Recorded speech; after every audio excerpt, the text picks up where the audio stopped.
कह दो कि अगर ये बिल पास हुआ तो हमारा कोई ताल्लुक भी तुम लोगों से नहीं है। तुम्हारी समझ में क्यों नहीं आता मेरे अजीजों? तुम्हारे दिल में आग क्यों नहीं उठती है? तुम्हारे दिल में ये बात क्यों नहीं उठती है कि ये आखिरी लड़ाई है तुम्हारी? तुम इस लड़ाई को समझने से कासिर हो, अपने नारे लगा रहे हो, झंडे लगा रहे हो। अरे इस वक्त निकलो और कह दो कि अगर ये बिल पास हुआ तो हमारा कोई ताल्लुक भी तुम लोगों से नहीं है, और जो लोग इनके साथ हैं उनसे हमारा कोई ताल्लुक नहीं है। और तुम्हारी खुशनसीबी है कि अभी एक बड़ी तादाद गैर मुस्लिमों की तुम्हारे साथ खड़ी है, और अगर तुम यही करते रहे न जाने कितने हमको छोड़कर किस्मत के हवाले चले गए। हम सबों का इस्तकबाल करते हैं। आप देख सकते हैं कि जितनी सियासी जमातें हैं जो हुक्मरान पार्टी के खिलाफ हैं वो सब वक्त बिल तरमीमी बिल के साथ हिमायत के में नहीं बल्कि उसके खिलाफ में हैं, और सबों का कहना है कि वक्त तरमीमी बिल को वापस लिया जाए, चाहे भाकपा माले हो चाहे वो दूसरी सियासी जमातें हो, सभी इसमें हमारे साथ शामिल हैं। चाहे वो सिखों की जमात हो, चाहे वो क्रिश्चियनों की जमात हो, चाहे वो जिस समाज से ताल्लुक रखते हो, सबका साथ ऑल इंडिया मुस्लिम फैसला बोर्ड और मिली तंजीमों की इस तहरीक और धरने के साथ है। इसलिए आइए हम सब मिलकर बोले, हिंदू मुस्लिम सिख ईसाई अगड़ा पिछड़ा एकता जिंदाबाद, जिंदाबाद जिंदाबाद। हिंदू मुस्लिम सिख ईसाई अगड़ा पिछड़ा एकता जिंदाबाद, जिंदाबाद जिंदाबाद। हिंदू मुस्लिम सिख ईसाई अगड़ा पिछड़ा एकता जिंदाबाद, जिंदाबाद जिंदाबाद जिंदाबाद जिंदाबाद। तरमीमी बिल वापस लो, वापस लो, वापस लो, तरमीमी बिल वापस लो, वापस लो, वापस लो। वक्त पर सियासत नहीं चलेगी, नहीं चलेगी, नहीं चलेगी, वक्त पर सियासत नहीं चलेगी, नहीं चलेगी, नहीं चलेगी। अब मैं बड़े अदब के साथ गुजारिश करूंगा जनाब मोहम्मद अदीब साहब से, जो साबिक एमपी हैं और रुकन है ऑल इंडिया मुस्लिम फैसला बोर्ड के, कि आप तशरीफ़ लाएं। और हम तो चाहते हैं कि तमाम मेहमानों की राय से इस्तेफादा करें, लेकिन इस समय हमारे मेहमानों का ताउन हम पर बड़ा अहम होगा। अस्सलाम वालेकुम।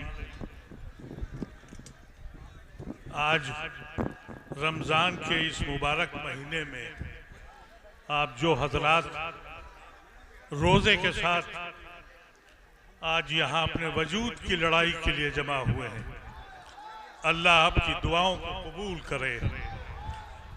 हिंदुस्तान की तारीख में पिछले 10-15 साल से जो मजालिम हुए, मैं समझ जरा ये नारेबाजी बंद कर दीजिए, ये वक्त नारेबाजी का नहीं है।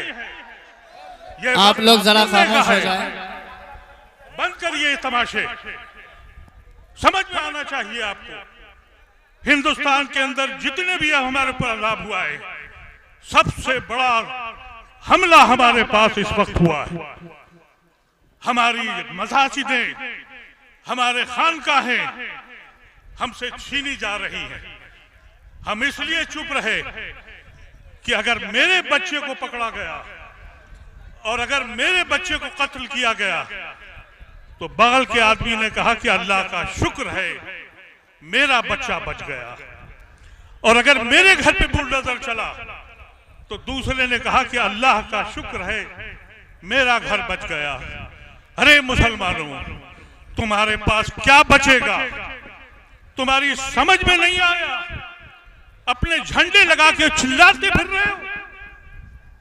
तुम्हें मालूम है कि तुम्हारे बाद इसके बाद जिंदगी क्या होने वाली है।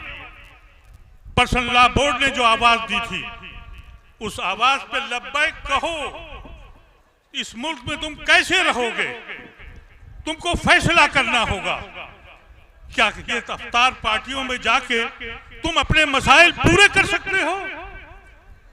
कहते हो कि साहब हम जा रहे हैं, हम मसला हल कर रहे हैं।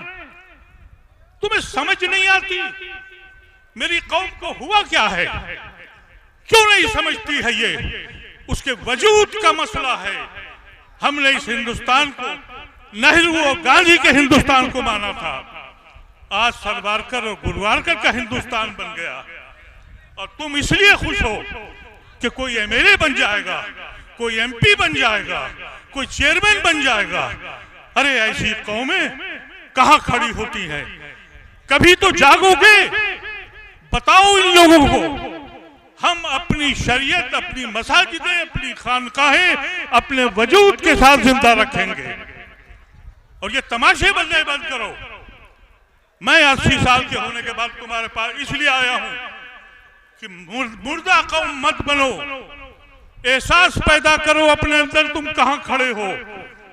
कहा यह जाता है कि हमारी मजबूरी है क्योंकि हम मिनिस्टर हैं, हम MP हैं, MLA हैं। अरे कैसे आदमी हो तुम लोग?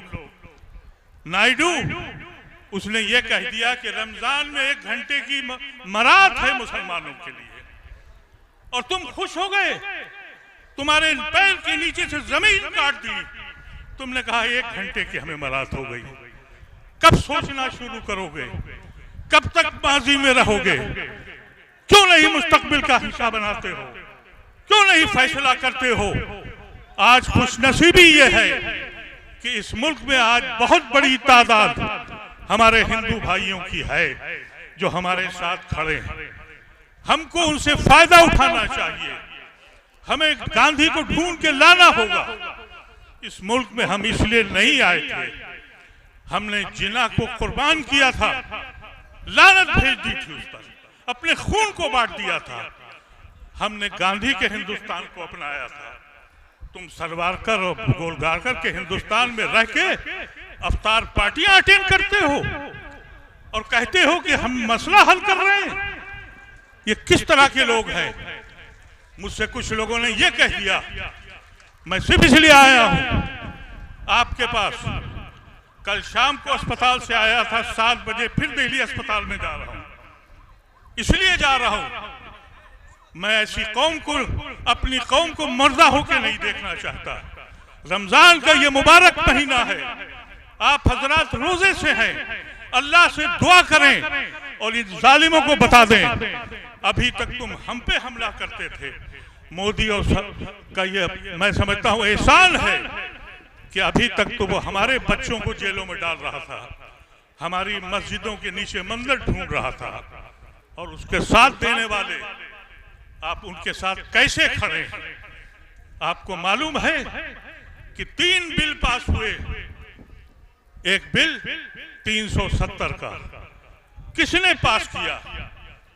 एक बिल NRC का किसने पास कराया? राज्यसभा में छाती नहीं थी। और ट्रिपल तलाक किसने करवाया? फिर भी तुम चुप रहे, फिर भी तुम सामने रहे। हिम्मत है तो कह दो कि मैं अपने दीन से हिसाब नहीं कर सकता, सौदा नहीं कर सकता, मुझे अपने अल्लाह, अपने रब के पास वापस जाना है। ये कब फैसला करोगे? कब तक छूंजने लेके घूमते रहोगे MLC, MP और MLA? ये समझ में तुम्हारी क्यों बात नहीं आती? हमसे एक साहब ने कहा, मैं पिछली बार आया था सिर्फ, कि लालू ने क्या दिया। अरे हम भीख मांगने वाले नहीं हैं, हमने लालू से भी कुछ नहीं मांगा, हम किसी से कुछ नहीं मांगते। हमने लालू का साथ इसलिए दिया कि उसने RSS के साथ समझौता नहीं किया था। उसने उस हिंदुस्तान को माना था जिस हिंदुस्तान पे हमने अपनी खून को बांटा था। हम किसी पार्टी के हिमायती नहीं हैं, हम किसी पार्टी के नहीं हैं, लेकिन हम गांधी के हिंदुस्तान में हमारी खून ने बटा था। गांधी के हिंदुस्तान को करके हमने जिना को और उनकी कौम को हराया था। तुम्हारी समझ में क्यों नहीं आता मेरे अजीजों? तुम्हारे दिल में आग क्यों नहीं उठती है? तुम्हारे दिल में ये बात क्यों नहीं उठती है कि ये आखिरी लड़ाई है तुम्हारी? तुम इस लड़ाई को समझने से कासिर हो, अपने नारे लगा रहे हो, झंडे लगा रहे हो। अरे इस वक्त निकलो और कह दो कि अगर ये बिल पास हुआ तो हमारा कोई ताल्लुक भी तुम लोगों से नहीं है, और जो लोग इनके साथ हैं उनसे हमारा कोई ताल्लुक नहीं है। और तुम्हारी खुशनसीबी है कि अभी एक बड़ी तादाद गैर मुस्लिमों की तुम्हारे साथ खड़ी है, और अगर तुम यही करते रहे न जाने कितने हमको छोड़कर किस्मत के हवाले चले गए, ये भी चले जाएंगे तो फिर क्या करोगे? सोचने का वक्त है। बस इस बात कहकर कि इन्हीं लोगों ने अज़ल से फरेब दिए हैं, कभी नकाबे डालकर, कभी लबादा ओढ़ के। वाखिर दावाना अल्हम्दुलिल्लाह। भाई जैसा कि अर्ज किया, आपसे बार बार गुजारिश की, और फिर एक बार हम बहुत दस्तबस्ता अदब के साथ गुजारिश करते हैं कि स्टेज पर बिला वजह आने की कोशिश कतन न करें। आपको मालूम है कि स्टेज की जो सलाहियत है उससे ज़्यादा लोग कबल से हैं, इसलिए स्टेज पर आने की कतन कोशिश न करें। आप बराए मेहरबानी हम पर एहसान करें, स्टेज पर ना आए। आप यहाँ दीन के लिए, सवाब के लिए आए हैं, वक्त तरमीमी बिल वापस कराने के लिए आए हैं। स्टेज पर आकर हम फोटो खिंचवाने के लिए कतन नहीं आए हैं। हमारे बहुत सारे बुजुर्गान नीचे बैठे हैं, इमारत शरिया ब्याहुसा झारखंड के अमीर शरीयत नीचे बैठे हुए हैं। इसलिए स्टेज को बराए करम खाली कर दें ताकि बाहर से आने वाले मेहमानों का हम इस्तकबाल कर सकें, और वो ये ना कह सकें कि हम बिहार गए तो हमारा इस्तकबाल भी उन्होंने नहीं किया। सो हम गुजारिश करेंगे कि स्टेज पर आने की कतन ज़हमत गवारा न करें। मैं ये बात नहीं कहना चाहता था, लेकिन आपका एहसान होगा कि अगर आप स्टेज पर आने से रुक जाएं।